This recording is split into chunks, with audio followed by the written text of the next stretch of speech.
Hello అండి, నమస్తే. నేను మీ రాయపురం. ఈ రోజైతే 7వ రోజు అండి. 7వ రోజు అయితే అమ్మవారిని కాళికాదేవి స్వరూపంలో అయితే అలంకరించడం జరిగింది. కాళికాదేవి ఆది పరాశక్తి స్వరూపిణిగా దుర్గామాత యొక్క ఉగ్ర రూపంగా భావిస్తారండి అమ్మని. చెడుని అంతం చేసి నాశనం చేసి భక్తుల్ని రక్షించే తల్లి రూపమేనండి కాళికామాత స్వరూపం. పూర్వకాలంలో రాక్షసుల అల్లర్లు భూమిపై చాలా పెరిగిపోతున్నాయి.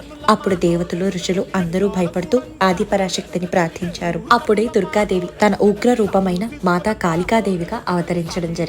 ఆ సమయంలో రక్తబీజుడు అనే భయంకరమైన రాక్షసుడు ఉండేవాడు. అతనికి ఒక విచిత్రమైన వరం ఉండేది. అతని రక్తం నేలపై పడిన ప్రతి చుక్కతో మరో రక్తబీజుడు పుడతాడని అతనికి ఒక వరం ఉండేది. దేవతలు ఎంత యుద్ధం చేసినా అతన్ని ఏం చేయలేకపోయారు. అప్పుడే కాళికామాత రక్తబీజుడిపై దాడి చేసి అతని రక్తాన్ని నేలపై పడకుండా నాలికతో తాగేశారు. అలా ఒక రక్తం చుక్క కూడా నేల మీద పడకుండా రక్తబీజుడిని సంహరించింది. ఆ అమ్మ యొక్క కాళీమాతాదేవి స్వరూపాన్ని దర్శించుకుని మీరందరూ సుఖ సౌఖ్యాలు పొందాలని మనస్ఫూర్తిగా కోరు.